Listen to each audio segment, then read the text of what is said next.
જય શ્રી કૃષ્ણ. મારું નામ પ્રતીક કટોડિયા છે. આજનો મારો ટોપિક છે સીમિત પ્રક્રિયક, લિમિટિંગ રિએજન્ટ. કોને કહેવાય સીમિત પ્રક્રિયક એટલે શું? તો જે પ્રક્રિયામાં સંપૂર્ણપણે વપરાઈ જાય તેને શું કહેવામાં આવે છે? સીમિત પ્રક્રિયક કહેવામાં આવે છે, એટલે કે લિમિટિંગ રિએજન્ટ કહેવામાં આવે છે. આપણે વ્યાખ્યા લખીએ કે જે પ્રક્રિયામાં સંપૂર્ણપણે વપરાઈ જાય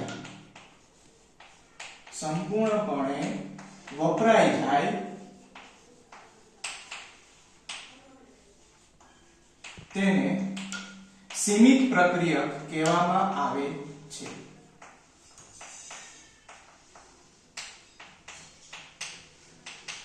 સીમિત પ્રક્રિયક હોવા માટેની થોડીક શરતો છે, એ આપણે જોઈએ. તો પહેલી શરત છે મોલમાં ફેરવવું.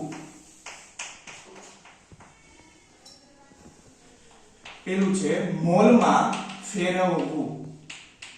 જો મોલમાં ના હોય, કદમાં હોય તો મોલ બરાબર આપણે જાણીએ છીએ કદના છેદમાં 22.4 લીટર જાય.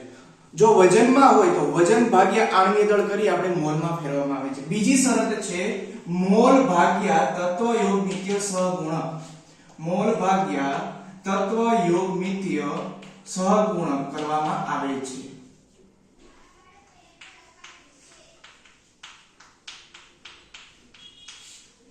અને ત્રીજી શરત છે જો તમે મોલ ભાગ્યા તત્વ યોગમિતીય સહગુણક કરો છો અને એમાં જો ઓછામાં ઓછું જે મૂલ્ય આવે છે એ આપણું શું થઈ જશે? LR થઈ જશે. ઓછામાં ઓછું જે મૂલ્ય હોય છે એ LR હોય જોવા મળે છે. લિમિટિંગ રિએજન્ટ જેને કહીએ છીએ. ચલો આપણે એક એક્ઝામ્પલ દ્વારા સમજીએ. મારી પાસે a + 2b gives c + 2d આ એક પ્રક્રિયા આપેલ છે જેમાં a ના 3 મોલ છે અને b ના 9 મોલ છે. તો LR નક્કી કરવાનો છે. તો સૌપ્રથમ આપણે શું કરીશું કે મોલમાં જોઈશું. મોલમાં આપેલું છે, હા 3 મોલ અને 9 મોલ આપેલું છે. બીજું કન્ડિશન છે મોલ ભાગ્યા સહગુણક કરીશું. તો આ પ્રક્રિયામાં આનો સહગુણક શું થશે? આ થશે. આનો સહગુણક આ થશે. આનો સહગુણક 1 થશે અને આનો સહગુણક 2 થશે. બરાબર છે. તો આપણે કરીશું 3 ભાગ્યા 1 9 ભાગ્યા 2. બરાબર છે. આ 3 થશે અને આ થશે 4.5. બરાબર. હવે 3 અને 4.5 માં આપણને ખબર છે કે 3 કેવું છે? નાનું છે. તો આપણી ત્રીજી કન્ડિશન છે કે ઓછામાં ઓછું જે હોય એ શું થઈ ગયું? LR થઈ ગયું. તો તેથી અહીં LR કોણ છે? એ LR છે. આ રીતે આપણને શોધવામાં આવે છે LR. તો ફરી એકવાર જોઈ લઈએ. LR હોવા માટેની 3 કન્ડિશન હોવી જોઈએ. પહેલું મોલમાં ફેરવવું, બીજું મોલ ભાગ્યા તત્વ યોગમિતીય અને ત્રીજું જે એમાંથી ઓછામાં ઓછું જે કિંમત હોય એને શું કહેવામાં આવે છે? LR. વધુ આપણે એક એક્ઝામ્પલ દ્વારા જોઈએ. તો 10 મોલ A ને 10 મોલ B વચ્ચે પ્રક્રિયા કરતા આપેલ પ્રક્રિયા મુજબ LR કયો છે? પ્રક્રિયા આપેલી છે a + 5b gives c + 3d. ચલો આપણે આને જોઈએ. તો અહીં આપણને આના 10 મોલ આપેલા છે, આના 10 મોલ આપેલા છે. બરાબર છે. પહેલી કન્ડિશન નું પાલન થઈ ગયું. બરાબર. બીજી કન્ડિશન મોલ ભાગ્યા તત્વ યોગમિતીય સહગુણક. તો 10 ભાગ્યા શું થશે? 1 થશે. અહીંયા 10 ભાગ્યા 5 થશે. તો આનો આન્સર આવશે 10 અને અહીંયા આવશે 2. તો આમાં ઓછું છે 2. એટલે કે અહીં LR તરીકે કોણ આવશે? તો B આવશે. તેથી B એ LR છે. આ આપણો આન્સર થઈ ગયો.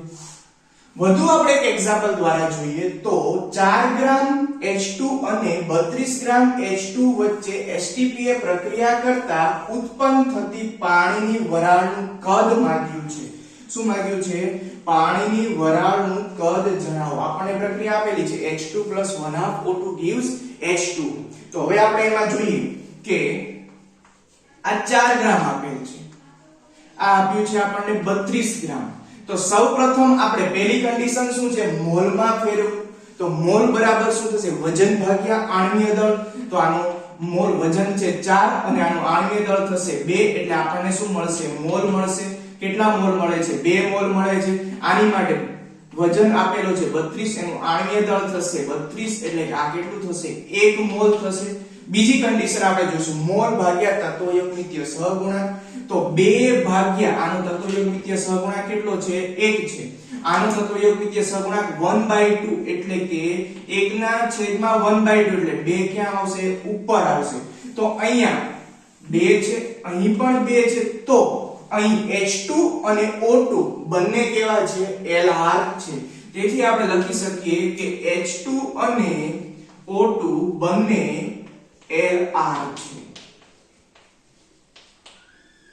હવે આપણને માંગ્યું છે પાણીની વરાળનું કદ તો આપણે કદમાં વાત કરીએ આપણે તો 1 મોલ H2 એટલે કે આને તમે કમ્પેરીઝન ગમે તે સાથે કરી શકો છો 1 મોલ H2 સાથે પણ કરી શકાય અને 1/2 O2 બરાબર 1 મોલ H2O પણ કરી શકીએ હું અહીં 1 મોલ H2 બરાબર 1 મોલ H2O થશે તેથી આપણને આપ્યા છે કેટલા 2 મોલ આપ્યા છે તો 2 મોલ H2 બરાબર કેટલા મોલ H2O થશે તો આપણે કહી શકીએ કે 2 મોલ H2O થશે હવે આપણને તો માંગ્યું છે પાણીની વરાળનું કદ તો મોલ બરાબર કદના છેદમાં 22.4 લિટર થશે STPA તો મોલ કેટલું છે આપણે 2 V એટલે કે કદ છેદમાં 22.4 લિટર તો V બરાબર શું થશે 2 ગુણ્યા 22.4 બરાબર શું થશે 44.8 લિટર